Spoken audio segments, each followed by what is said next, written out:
All I do is talk a big game and make myself sound like a big shot. When I can't do anything, I never do anything yet I can complain like a pro.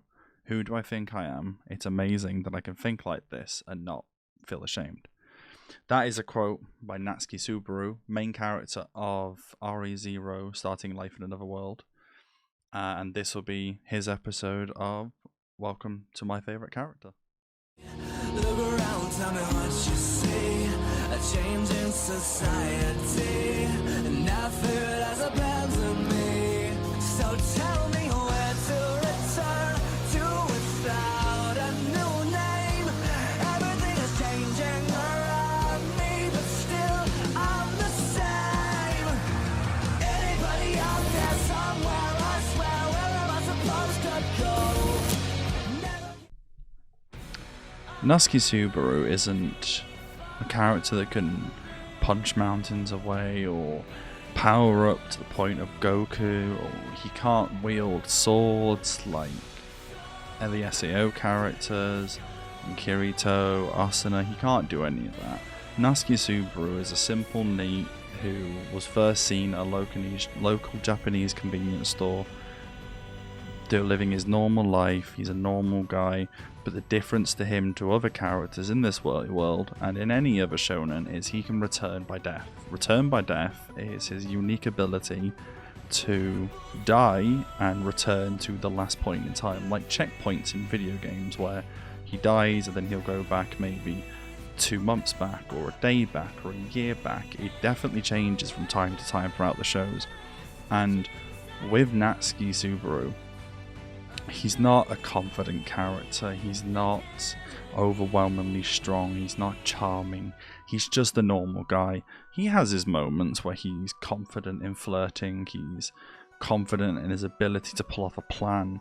The number one thing he's always got is return by death, and he uses this numerous times throughout the show, and yes, this counts as spoilers. But Natsuki Subaru, in terms of a singular character, he's not really a good guy. He has good intentions, he just doesn't pull it off in good ways. He's shameless, he's guilt-ridden, he's a coward, he's not strong, like I've said about previous points, but the difference is he has heart and he will push and push and push. He has died countless ways, from his gut being sliced open to being blown up to being poisoned to being reduced to a coma to suicide. There's hundreds and thousands of deaths, if I had to guess at this point, where he has died throughout the show, and that itself, it can break a character, and he has broke on numerous occasions across numerous events about his inability to do things, to help, to protect those he wants to protect. He wants to protect, himself, he wants to protect the world, but he also wants to continue living, and he hates living in a loop. And that's what happens a lot with Natsuki Subaru. He gets stuck in a loop where it's all about his inability to do this, his inability to do that.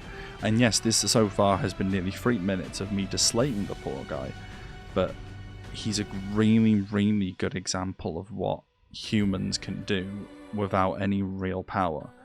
And he struggles with a lot. He fights for, like I say, he fights for himself, but he fights for Amelia, he fights for Ray. Ray and Amelia are two of the people he meets at the Amelia camp in the first few episodes. He struggles a lot, and I won't go through a lot of the spoilers, but I'm going to go across some spoiler points, simply for the fact that to discuss him, it's sort of hard to not discuss the spoiler points. He's the main protagonist of this. He's the male protagonist, and Amelia is the main heroine of the show, and she's a candidate to become queen. It's one of the phrasings, and because she's a candidate, he feels like when he finds out eventually that she's a candidate, he feels almost obliged to her because she helped him one time, then he died, and he has to try and explain to her over and over and over again where he stands and tries to get around how he knows her and all this. And throughout the show, he makes different relationships with Amelia, r.e.m, who's one of the twin maids working at the mother's mansion where they all live, r.e.m, and Natsuki Subaru, I have to reiterate, he's cowardice, he's everything you don't want in a main character, and yet you can't help but like him at times. His tenacity to get through things, his ability to absorb information, and then after his mind has been broken numerous times, to go back and use that information. His lack of control in scenarios. He had an outburst at the inauguration between all 5 candidates where he threatened to beat up the knights and called himself a knight because he felt that strongly about Amelia. And yes, this is very lacklusterly non-detailed, but I'm trying here, is if he says I can return by death, or if he says you don't understand, I do this, he feels the slow urge of hands appearing from the darkness wrap around his heart or wrap around the people around him. There's been numerous scenarios where the people around him have died as a consequence. The people he loves the most have died, where he's managed to say it and then dead. They've just died in front of them. An incident happened like that with Amelia in season 1, and then he looped. An incident's happened to him before where he's just froze himself, and then he's either took his breath away or he's died. And it doesn't take a lot for Natsuki Subaru to like characters. It doesn't. He's a very likable person. He likes quite a lot of people. But the thing that he doesn't like is the inability to be people to be true about themselves. And that's why he's able to change certain characters. He's able to change r.e.m and r.e.m and their perception on him. At first when they first meet him, they think he's just a pervert and he's just a shut-in and they shouldn't go near him and all this. And yes, they are all very correct points. But he manages to get them both to like him. And that's just down to his ability to sort of change how people are. And again, it's why I like him. He's eccentric, he's over the top in scenarios, and he can put on a very easy fake smile, and he pushes it out there for people to feel comfortable around him, feel at ease with him. Whereas he inside is a very insecure person, and that comes from suffering to an inferiority complex, which we find out in season 2, about growing up in his father's shadow, and he gets reminded day in, day out that his dad was this, oh you're his son, oh you're that son, oh we expect great things from you. And he never liked that, and obviously in season 2 he confronts that, and I won't go into that just in case people want to watch it. But even when his otaku tendencies come out, they only really come out when he tries to stand out. And ironically, though these desperate attempts to connect to others, so when he tries to get in contact with people, it just makes him look like a fool, and he pushes people away. And eventually people start to realise that he may be trying so hard and trying all the time, that these are genuine attempts for him to go, look, I am trying here, I am trying for you to like me. And because that's how it is, it takes a lot for people just to accept him, and it is hard to accept him. There are similarities, I think, between him and Kirito Kazukawa.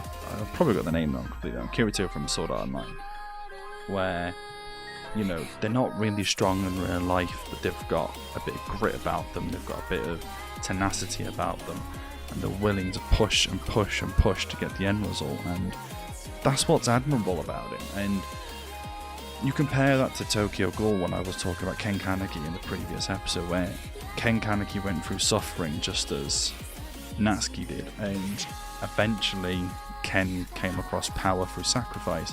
Whereas all Natsuki Subaru's ever done is sacrifice and sacrifice and sacrifice and sacrifice and sacrifice. He can do the bare minimum in distraction magic, and he can do barely anything in power in terms of attacking and ability. He's somewhat adequate with the sword, but that's about it.